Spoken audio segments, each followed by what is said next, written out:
PM Modi के Israel दौरे के बीच भारत और इजरायल के बीच एक ऐसे गठबंधन की बड़ी चर्चा हो रही है जिससे पाकिस्तान अलग घबराया हुआ है। दरअसल पीएम मोदी के दौरे से पहले इजरायल के पीएम ने हेक्सागन गठबंधन का प्रस्ताव रखा है। आप सुनिए कि जो गठबंधन अभी बना भी नहीं है उसे लेकर पाकिस्तान कितने तनाव में घूम रहा है।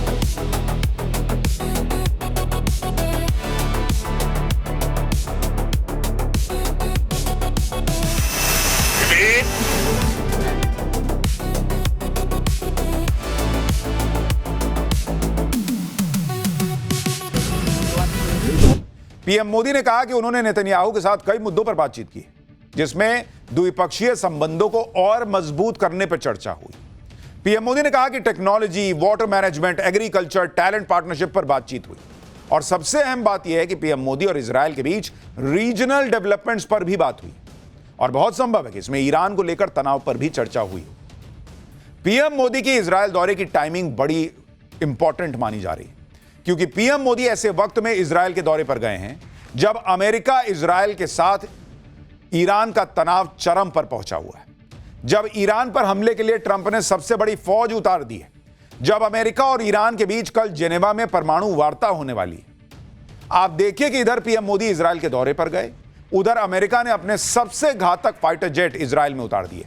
अमेरिका के करीब 12 F-22 फाइटर जेट्स इजरायल के एयरबेस पर उतर गए। अमेरिका के इस मूव की पे यह बातचीत तेज हो गई है कि क्या अमेरिका और इजरायल मिलकर ईरान को फोड़ने वाले हैं। वैसे तो प्रधानमंत्री मोदी के इजरायल दौरे पर पूरी दुनिया की नजर है, लेकिन पीएम मोदी के इजरायल दौरे से सबसे ज्यादा डर में पाकिस्तान है, क्योंकि इस दौरे में नरेंद्र मोदी को अपने दोस्त से वो घातक हथियार मिल सकते हैं जो दुश्मन के ड्रोन और मिसाइल को एक बटन दबाते ही हवा में राख करने का दम रखते हैं। अब आप कहेंगे ये तो हमारे पास ऑलरेडी है आकाश एयर डिफेंस सिस्टम, लेकिन अब मोदी जो ला रहे हैं उससे भारत का पैसा बचेगा और पाकिस्तान नहीं बचेगा। कैसे, आगे बताऊंगा। इजरायल की मीडिया में इस बात की चर्चा जोरों पर है कि भारत और इजरायल के बीच laser based air defence system पर बड़ी डील हो सकती है। भारत के साथ सिर्फ आयरन बीम की ही नहीं बल्कि इसके टेक्नोलॉजी ट्रांसफर की डील फाइनल हो सकती है। और यह कैसे काम करता है इसकी तस्वीर आपको आगे दिखाऊंगा, लेकिन पहले दुश्मन के हर वार को नाकाम करने का दम रखने वाले आयरन बीम की खासियत जान लीजिए। देखिए, आयरन बीम को इजरायल की डिफेंस कंपनी ने दुनिया भर में अपना लोहा मनवा दिया और एयर डिफेंस सिस्टम आयरन डोम जैसा ही इसको डिजाइन किया गया है।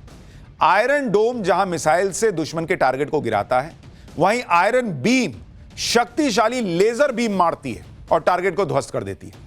इसकी रेंज 10 किलोमीटर तक होती है। आयरन बीम से लाइट की स्पीड यानी 3 लाख किलोमीटर प्रति सेकंड की रफ्तार से लेजर बीम फायर होती है। इससे यह दुश्मन के रॉकेट, ड्रोन और कम दूरी की मिसाइल्स को डिटेक्ट होने के बाद पलक झपकने से पहले ही इंटरसेप्ट कर लेता है। मिसाइल यूज करने वाले एयर डिफेंस सिस्टम में लॉन्च टाइम और फ्लाइट टाइम की जरूरत होती है, लेकिन आयरन बीम टारगेट लॉक होते ही लेजर स्ट्राइक कर देता है। आप देखिए कि आयरन बीम काम कैसे करता है। जैसे ही कंट्रोल रूम दुश्मन की तरफ से आने वाले ड्रोन या रॉकेट को लोकेट करता है कि अरे उधर से ड्रोन आ रहा है, तो एक कमांड आयरन बीम को जाता है। जैसे कमांड गया ये एक्टिव हो गया और आयरन बीम से निकलने वाली लेजर की शक्तिशाली किरणें टारगेट को पलक झपकने से पहले ही मार गिराती है। देखिए कैसे ये आयरन बीम फोड़ देता है। देख रहे हैं, एक तरफ से आप देख रहे हैं कि रॉकेट जैसा कुछ चला, उधर से गोला घूमा आयरन बीम, अब भग से लाइट जैसा कुछ निकला, जाकर मार दिया भम। ऑपरेशन सिंदूर के बाद से ही प्रधानमंत्री मोदी मिशन सुदर्शन चक्र के तहत अपने एयर डिफेंस को अभेद्य बनाने में जुटे। ऐसे में अगर भारत को इजरायल से आयरन बीम मिल जाए तो भारत का एयर डिफेंस और मजबूत हो जाएगा, क्योंकि आकाश तो हमारे पास ही है। भारत और इजरायल के बीच आयरन बीम को लेकर होने वाली डील की खबर से पाकिस्तान के होश उड़े हुए हैं, क्योंकि आप देखिए ऑपरेशन सिंदूर के दौरान पाकिस्तान ने कई बार भारत की सीमा में अपने फूके हुए ड्रोन और रॉकेट दागने की नाकाम कोशिश की, लेकिन भारत के मजबूत एयर डिफेंस सिस्टम ने इन्हें हवा में मार गिराया। और अगर भारत को इजरायल से आयरन बीम मिल गया तो दुश्मन के एक ड्रोन को मार गिराने में मात्र 100 से 200 रुपया का खर्चा आएगा, जबकि भारत के पास अभी जो एयर डिफेंस सिस्टम मौजूद है वो टारगेट को इंटरसेप्ट करने में मिसाइल का इस्तेमाल करता है। भिखारी पाकिस्तान का ड्रोन या रॉकेट कुछ हजार रुपए का होता है, जिसे गिराने वाली मिसाइल की कीमत लाखों में होती है। मतलब अब तक हाल यह है कि मच्छर मारने के लिए तोप चलानी पड़ती थी, लेकिन क्या कीजिएगा, जो टेक्नोलॉजी है वही ना यूज कीजिएगा। लेकिन आयरन बीम जो लेजर बीम छोड़ता है उसके एक शॉट का खर्च मात्र 100 से 200 रुपए आता है। यानी चाय नाश्ते के खर्चे में पाकिस्तानी ड्रोन जो है वो ढेर हो जाएगा। यानी 2 कौड़ी का पाकिस्तान, 2 कौड़ी का उसका ड्रोन, उसको 100-200 रुपया में निपटा दीजिए। सबसे खास बात, आयरन बीम में मिसाइल खत्म होने की टेंशन ही नहीं है भाई। उसमें उस तो लेजर से ना मार रहा है, तो रॉकेट आपका मिसाइल कहां खत्म होगा। अगर पीएम मोदी के इजरायल दौरे में आयरन बीम की डील फाइनल हो गई तो एक तरफ आकाश एयर डिफेंस सिस्टम दूर से आने वाले खतरों को रोकेगा, दूसरी तरफ आयरन बीम बॉर्डर के पास मंडराने वाले ड्रोन्स को भून के रख देगा। इसलिए पाकिस्तान भारत के सुदर्शन चक्र से घबराया हुआ है। आप सोचिए, पीएम मोदी अभी इजरायल पहुंचे हैं, वहां पाकिस्तान को आग लगी हुई है। कोई कह रहा है कि पाकिस्तान बर्बाद हो जाएगा अगर ये आयरन बीम आ गया। कोई कह रहा है कि ये दोनों तो मिलकर मुसलमानों को मार देना चाहते हैं। तुम यहां भारत में मार रहे हो, उसका कुछ नहीं। पीएम मोदी के इजरायल दौरे में सिर्फ आयरन बीम को लेकर डील होने की ही चर्चा नहीं हो रही। यरूशलेम पोस्ट की रिपोर्ट के मुताबिक भारत और इजरायल के बीच 90,000 करोड़ से ज्यादा की डिफेंस डील फाइनल हो सकती है। इसमें आयरन बीम जैसे घातक एयर डिफेंस सिस्टम की डील के अलावा हर्मीज ड्रोन और सैन्य उपकरणों में एआई तकनीक के इस्तेमाल को लेकर बड़ा समझौता हो सकता है। रिपोर्ट के मुताबिक भारत और इजरायल के बीच Spice 1000 guidance kit, air to ground missile, Ice Breaker naval cruise missile और सुपरसोनिक लोरा मिसाइल के लिए भी एग्रीमेंट हो सकता है।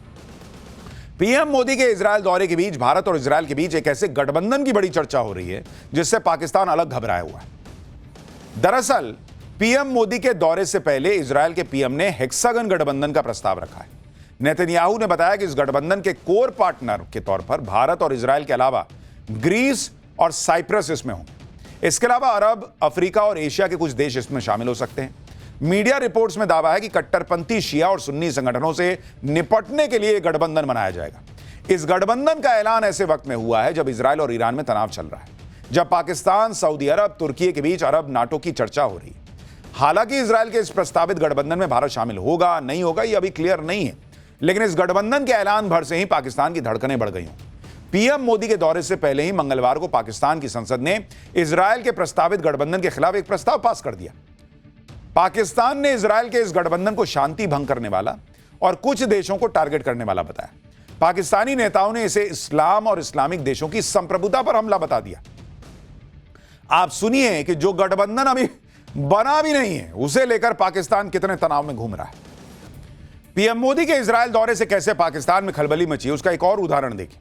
पाकिस्तान के बड़े अखबार डॉन ने अपने आर्टिकल में ऑपरेशन सिंदूर का जिक्र किया। पाकिस्तानी अखबार ने बताया कि कैसे भारत ने इजरायल की ड्रोन टेक्नोलॉजी पाकिस्तान के खिलाफ इस्तेमाल की थी। पाकिस्तान की मीडिया ने यह भी माना कि भारत के इजरायल के साथ अच्छे रिश्ते हैं और खाड़ी देशों के साथ भी अच्छे रिश्ते हैं। भारत ईरान के साथ भी मजबूत रिश्ते बनाए हुए हैं और अफगानिस्तान के साथ भी बनाए हुए हैं। पाकिस्तानी टीवी चैनल जियो न्यूज ने भी अपने शो में पीएम मोदी के इजरायल दौरे को पाकिस्तान के लिए खतरे की घंटी बता दिया है। वहां की मीडिया में सबसे ज्यादा चर्चा नेतन्याहू के नए गठबंधन को लेकर हो रही है। अब आप सोचिए, यहां इजरायल की संसद में मोदी मोदी के नारे लग गए, वहां मुनीर का बीपी बढ़ गया होगा। पाकिस्तान घबराया हुआ है और उधर पीएम मोदी के दौरे को लेकर इजरायल में गजब का उत्साह है। इजरायली मीडिया भी पीएम मोदी के दौरे को खास कवरेज दे रही है। आप देखिए कि इजरायल के एक बड़े अखबार द यरूशलेम पोस्ट ने फ्रंट पेज पर पीएम मोदी की तस्वीर छापी है और हेडलाइन में लिखा है नमस्ते। ये देखिए, उसका फ्रंट पेज आपको दिखा रहा हूं और भारत के तिरंगे की तस्वीर भी है। अखबार ने लिखा है वेलकम मोदी। इस तस्वीर को खुद अखबार के एडिटर इन चीफ ने पोस्ट किया और पीएम मोदी के दौरे को ऐतिहासिक बताया। लिखा कि आप भी मेरे साथ पीएम मोदी के स्वागत में जुड़ सकते हैं। इस पोस्ट को पीएम मोदी ने भी शेयर किया और कहा कि जरूर ये एक ऐतिहासिक दौरा है। पीएम मोदी ने कहा कि उन्हें भरोसा है कि इस दौरे से दोनों देशों के रिश्तों को मोमेंटम मिलेगा। लेकिन पाकिस्तान जो हड़का हुआ है, उस पाकिस्तान को दिखाता हूं पीएम मोदी वहां इजरायल की संसद में क्या बोल रहे हैं, सुनिए जरा। Shalom.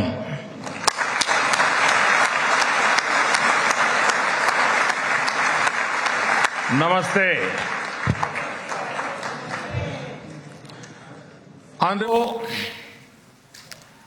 As the Prime Minister of India and also as a representative of one ancient civilization addressing another, I bring with me the greetings of 1.4 billion Indians and a message of friendship. respect, and partnership. I thank you, Mr. Speaker, for your kind invitation and for your wonderful gesture of lighting up the Knesset in Indian colors. Your visit to India 3 years ago was the first by a Speaker of the Knesset, and thanks to you, I am the first Prime Minister of India to address this august gathering.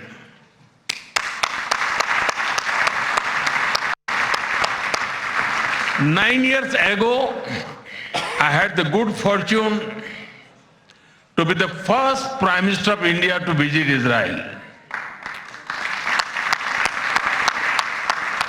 And I'm very happy to be here again, returning to a land to which I've always felt drawn. After all,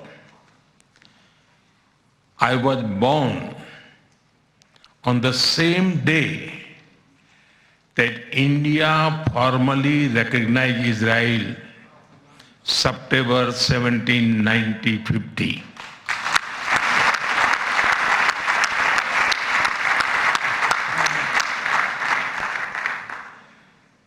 Honorable members, I also carry with me the deepest condolences of the people of India for every life lost and for every family whose world was shattered in the barbaric terrorist attack by Hamas on October 7. We feel your pain. We share your grief. India stands with Israel firmly, with full conviction in this moment and beyond.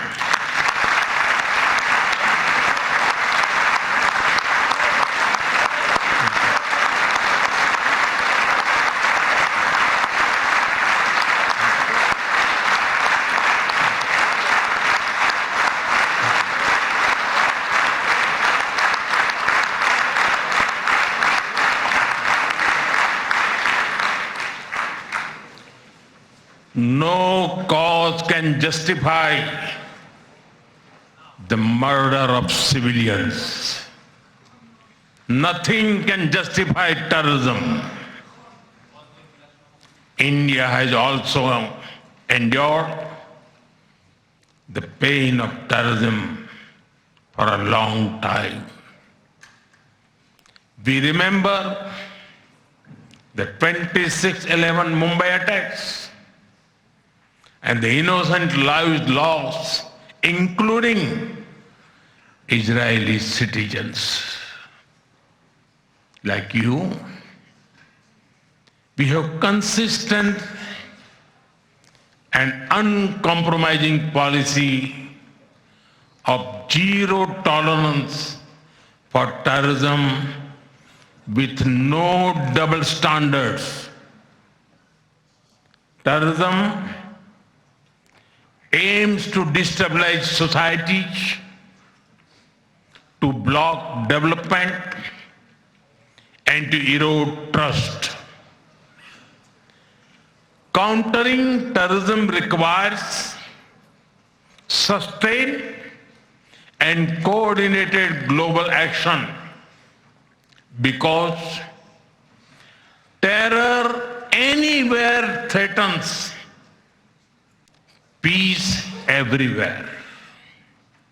That is why India supports all efforts that contribute to durable peace and regional stability.